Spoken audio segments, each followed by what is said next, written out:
Parece mentira, ¿verdad? Dos crisis financieras con casi un siglo de diferencia, y aún así tienen algo en común, como un ADN familiar. Hoy vamos a meternos de lleno en dos de los mayores terremotos económicos que recordamos, la Gran Depresión del 29 y la Gran Recesión de 2008. Y vamos a ver qué podemos aprender al ponerlas una al lado de la otra. Y aquí está la gran pregunta, la que lo mueve todo. ¿Es que la historia se repite tal cual? ¿O es más como un eco, una rima? Eso es justo lo que vamos a intentar averiguar. Vamos a desgranar qué pasó en cada colapso para ver si de verdad seguían el mismo guión. Venga, vamos al lío. Para entender esto hay que ir al principio. Y el principio de casi todas las grandes crisis es una fiesta. Un momento de euforia total, de optimismo un poco ciego, que es justo el caldo de cultivo perfecto para el desastre que viene después. Y es que los parecidos aquí, de verdad, saltan a la vista. Pensemos en los años 20. Acababa de terminar la Primera Guerra Mundial, la economía de Estados Unidos iba como un tiro y todo el mundo quería un trozo del pastel. La gente se lanzó a especular en bolsa con esa idea de que el dinero se hacía fácil, casi sin esfuerzo. Y ahora, saltemos 80 años en el tiempo. El escenario es otro, claro, pero la mentalidad es calcada.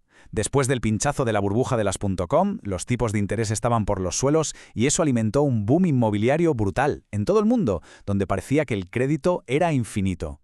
Claro, y todo esto nos lleva a un concepto que es fundamental para entenderlo todo, la famosa burbuja especulativa. ¿Qué es esto? Pues en pocas palabras, es cuando el precio de algo, ya sean acciones, casas, lo que sea, se dispara y se aleja por completo de su valor real. Es un momento en que la lógica se va de vacaciones. La gente compra no porque algo valga lo que cuesta, sino porque cree que mañana valdrá más. Y así se crea una espiral que, bueno, ya sabemos cómo acaba. Vale, pero ¿cuál fue la gasolina que alimentó cada uno de estos incendios? Pues aquí hay diferencias. En 1929, la gasolina era el crédito para comprar acciones. La gente se endeudaba hasta las cejas para meter dinero en bolsa. En 2008 la cosa fue, digamos, más enrevesada. Se inventaron las hipotecas subprime, que eran préstamos de muchísimo riesgo. Pero lo gordo es que no se quedaron ahí. Cogieron esas hipotecas, las trocearon, las mezclaron con otras cosas y crearon unos productos financieros súper complejos que vendieron por todo el planeta. Pero ojo, el hilo conductor, la chispa, es la misma en ambos casos. Crédito por todas partes y una regulación, bueno, digamos que bastante relajada. Y claro, cuando tienes tanto combustible y tantas chispas, el incendio es inevitable. Así que la siguiente pregunta es, una vez que la burbuja pincha, ¿cómo es posible que un problema que empieza en Estados Unidos acabe arrastrando al mundo entero? Y no una, sino dos veces. Pues en las dos historias hubo un día D, un momento concreto en el que todo saltó por los aires. En 1929 fue el famoso Jueves Negro. El pánico se apoderó de Wall Street y empezó una venta masiva que lo arrasó todo. En 2008, el detonante fue la quiebra de Lehman Brothers, un banco de inversión gigantesco, de esos que se creían intocables, demasiado grande para caer. Su caída fue como una onda expansiva que congeló el crédito en todo el mundo de la noche a la mañana. Y para explicar cómo se propaga el desastre hay un término perfecto: contagio financiero. Es que funciona literalmente como un virus. En un mundo tan conectado como el nuestro, los sistemas financieros están entrelazados. Un estornudo en Nueva York puede provocar una neumonía en Londres, Tokio o Madrid. El fallo en una pieza del dominó hace que caigan todas las demás. Y veamos cómo funcionó ese contagio en la práctica. En los años 30, el mecanismo fue más directo. Los bancos de Estados Unidos dejaron de prestar dinero a Europa, y eso hundió sus economías. Además, los países empezaron a poner barreras comerciales y el comercio mundial se desplomó. En 2008, el virus fue más sutil, pero igual de letal. Esos activos tóxicos de los que hablábamos, esos paquetes de hipotecas basura, estaban escondidos en los balances de bancos de medio mundo. Cuando se descubrió que no valían nada, la confianza desapareció y el grifo del crédito a nivel global se cerró en seco.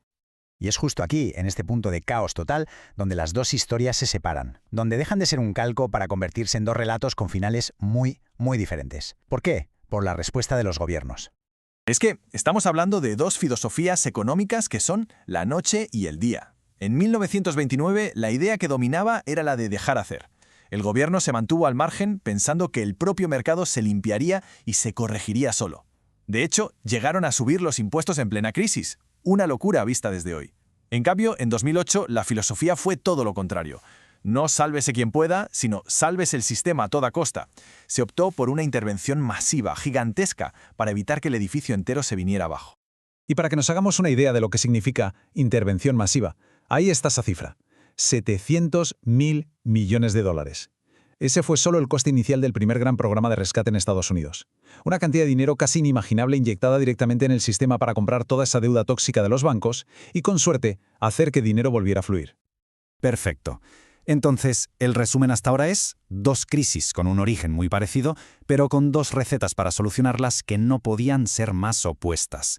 La pregunta del millón es, ¿qué pasó después? ¿Qué resultados dieron estos 2 enfoques tan distintos? Primero, vamos a insistir un poco en lo que rima, en las similitudes, porque son alucinantes. Ambas crisis nacen en Estados Unidos. Ambas vienen precedidas de una fiesta de crédito fácil y especulación. Ambas estallan en los mercados financieros. Y en ambas, el sector financiero operaba con muy pocas reglas del juego, asumiendo unos riesgos brutales. Viéndolo así, parece la misma película con distintos actores. Pero es justo aquí donde la historia deja de rimar y empieza a gritar a pleno pulmón las diferencias. Fijaos en este dato, la caída de la producción industrial. Durante la Gran Depresión, la economía real se hundió. La producción en Estados Unidos cayó casi un 45%, un 45%. En 2008, la caída en el Reino Unido, por poner un ejemplo, fue 10 veces menor. La intervención, con todos sus peros y toda la polémica, evitó una catástrofe industrial de esa magnitud. Y si hablamos del coste humano, la diferencia es todavía más dramática. El paro. En 1933, en Estados Unidos, el desempleo llegó a una cifra que hoy nos parece de ciencia ficción, un 24,7%, 1 de cada 4 trabajadores en la calle. En 2009, el pico fue del 8,1%, una cifra terrible, por supuesto, que destrozó millones de vidas, pero que ni de lejos se acerca a la desolación social que se vivió en los años 30. Todo esto nos lleva inevitablemente a la gran pregunta final. La respuesta de 2008 funcionó para frenar el golpe, para evitar una segunda Gran Depresión, pero ¿solucionó el problema de raíz? ¿Estamos hoy más seguros? Hay una frase de las fuentes que da justo en el clavo, que va al corazón del asunto. Dice que los préstamos irresponsables no fueron solo un accidente, fueron estimulados por el propio sistema. Y esto es clave. No se trata de unas cuantas manzanas podridas, sino de un sistema que, de alguna manera, incentivaba ese comportamiento. Y aquí está el meollo de la cuestión, el gran problema que quizás no hemos resuelto, el famoso riesgo moral. A ver, pensemos en ello. Al rescatar a los grandes bancos, el mensaje que se envió, queriendo o no, fue: tranquilos, si la cosa se pone muy fea, Papá Estado vendrá a salvaros. Esto crea un incentivo perverso. Si un banco es demasiado grande para caer, ¿por qué no va a asumir riesgos gigantescos?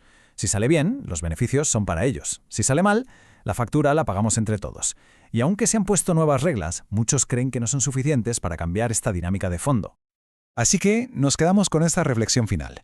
La lección de 2008 parece ser que aprendimos a aplicar un torniquete de emergencia, a detener una hemorragia económica masiva para que el paciente no se desangrara. La gran duda, que sigue en el aire, es: ¿hemos aprendido a evitar cortarnos en primer lugar? ¿O estamos simplemente esperando la próxima herida?